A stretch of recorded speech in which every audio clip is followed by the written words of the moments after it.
I've held many meetings in this building over the last several months, and I've always come out here and I start out by saying that I'm optimistic and that we're narrowing the gaps. Well, today I'm glad to be able to be here, and I'm grateful to President On and to the Prime Minister and the Speaker for showing leadership and for being able to reach this day, a historic day in the region of securing, showing what's possible under these circumstances to achieve an agreement that creates hope and economic opportunity and stability on both sides of the border.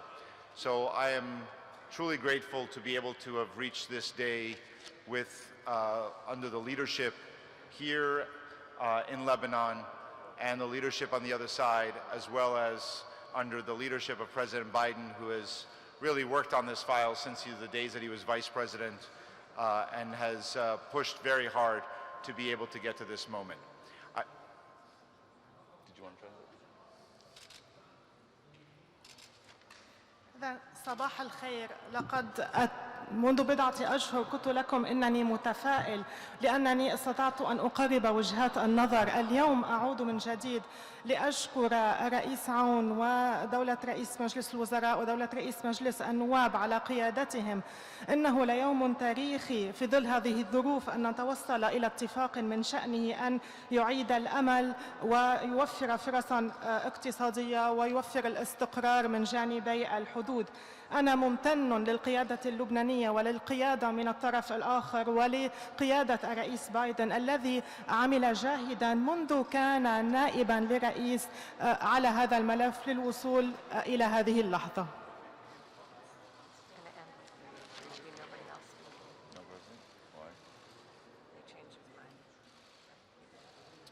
I think what's important now that we've reached this milestone is not just this milestone, but what happens from here. And I truly believe and hope that this can be an economic turning point in Lebanon for a new era of investment and continued support to lift up the economy and make sure that whatever arrangements happen, they're done openly, transparently, and making sure that the benefits are felt directly by all the Lebanese people.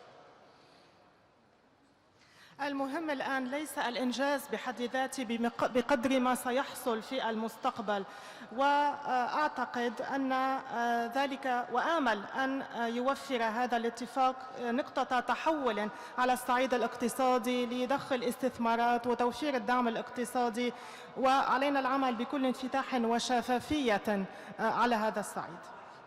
Lastly, I'm just going to thank the teams that there were many teams here in Lebanon working, the negotiating team here and the negotiating teams working around the clock to achieve this agreement.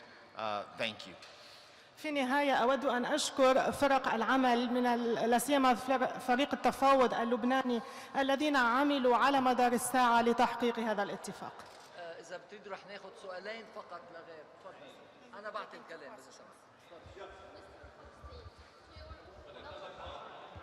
Mr. Hookstein, to your knowledge, have the Israeli side and Total reached an agreement over the shares distribution in the Qana field? Because some in Lebanon fear that the delay in this agreement will hinder work in Block 9. There is nothing that will hinder any work in Lebanon. This agreement allows for this agreement allows for the beginning of the work by the Block 9 operators led by Total and ENI to begin investment and to exploration to see what is available. There is nothing in this agreement that would allow for delay in this for Lebanon, nor is there anything in this agreement that would take any of the revenues away or the gas away from the Lebanese people. سيد هوكستين هون إذن لا شيء في هذا الاتفاق سيعيق العمل من الجانب اللبناني. الاتفاق سيسمح ببدء الأعمال من قبل شركة توتال للتطوير والاستكشاف. لا شيء إذن سيعيق في هذا الاتفاق هذه الأعمال في لبنان، ولا شيء سيأخذ عائدات النفط والغاز من اللبنانيين. سيد هوكستين، أنا الميكرو معي. سيد هوكستين بعد إذنك، أنا الميكرو معي الآن. Microphone.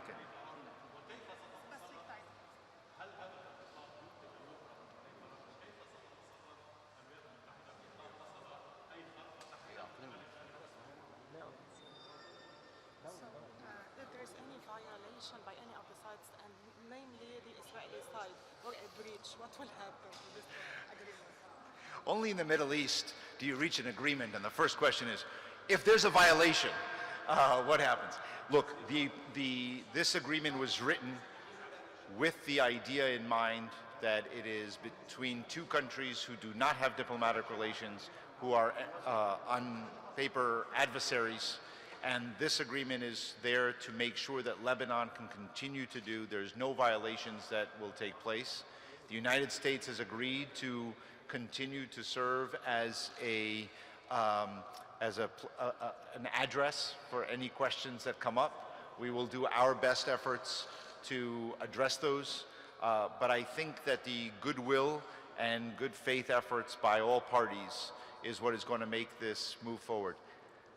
The most important piece of this agreement is that it is entirely in the interest of each country to not violate it and to move forward. Everybody in this agreement wins if both sides continue to implement it. If one side violates it, both sides lose, and therefore I don't believe we're going to have that concern. But I know that, but that's why we have agreed as the United States to continue working with the sides in case needed. Thank you.